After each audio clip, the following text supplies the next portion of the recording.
fast-paced hero in that sense. So he could match up against Warlock easily as well. So it kind of just depends on how the game goes. But I don't know after that phase, but I think that's one of the cool parts about Dota. You can win in 25 minutes, but you can also go 40 plus. And indeed, the lanes at the moment, nothing too out of the ordinary. It is indeed, as you talked about, is that kind of dual combination up top with the Darks here and the Riki. Bottom lane, Moon receiving a fair bit of harassment. At top lane, they actually might be able to get themselves first button. Indeed, they will. Oh, OG, they're going to find themselves one, and Darkseer now left on his own. They'll just take themselves a second. So, I mean, as soon as we talk about this off-lane comp, they've had to use so much sentries and dust already, and he just stole a creep from Axe and XP from Axe. Like, he's forcing Tusk to run around. Mid lane, right. Yeah, moving in, they're able to get crit in with the snowball. Moon won't be able to catch anyone, but he does save the life of Crit there with his presence.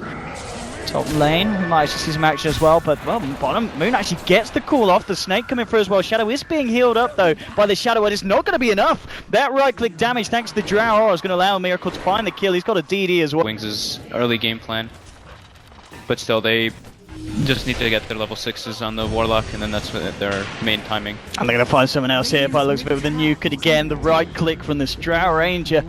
A 5th kill. Here we go, Moon, he's moving in aggressively here. He's going to spot the Darkseer. Wings have already got TPs coming through. Let's see how they play around this one. Moon gets the call onto 2, trying to bring them back with a smoke screen. Now there's the Golem drop. They're looking for No-Tail. Moon's already falling low as Shadow and Innocence focus him. They'll take down the Axe. No-Tail getting himself out of there. It's got to be the case. But obviously with the Golem, Wings are going to want to try and make the most of it. Turn this into a tier 1 push as well. And in fact, Crit, oh, he's found Blink. He's managed to find him with the dust, and Jug taken out. Thought he could be a little bit sneaky with the Invis Room. Was it going to be the case? And OG find a kill in return, and that's going to be the end of the push here from Wings as the TP outs are already happening.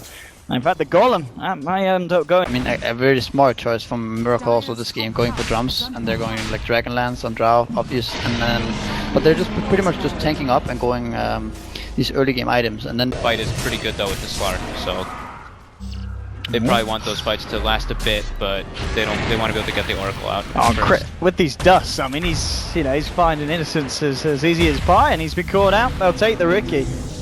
A little bit unfortunate for them that they weren't able to get the Jug as they did list. They'll manage to force out the fortification. Shadowblade now is the pickup from Slark. He's headed back to the fountain, so we'll see if he's able to catch anyone out on OG with that. No-Tail taking down the tier 3. Now trying to keep to commit the vacuum, the wall, the Golem. They're still all available. No-Tail having the heal stacked onto him by Fly. Jumping in again, but immediately pushing Shadow back. Innocence, here we go. Ice Ice drops the Golem down. OG. right, at least the Aegis is out, but they kind of don't have much to go on here. There's still Oracle Ultimate, and Axe hasn't really used the core yet, so it's... Oh, and there we have it. There's your call into the Duncan. That Slark down. He went all in on the purchase for the Shadowblade. Out for 40 seconds. Wings. 18 minutes in. They're going to call it. It's all over. GG, well played. OG may have been beaten down early in the tournament by Wings, but this game 1 at the Grand Finals, it just never came together for Wings. I mean, was it the draft? Was it the play? Where did it all go wrong? Drow Ranger. So he's saying we're not going to see Drow again for the rest of the series. You got to ban it. Wings now respect the fact that OG can pull it off so well. Because you were saying, Ben, obviously the fact that you don't understand if OG were really scared of Wings. Because I think when we saw the draft yesterday, whenever OG were first picked, they still banned out the Drow Ranger. So maybe yesterday they weren't comfortable enough picking it first phase, but now they definitely do, and they definitely gives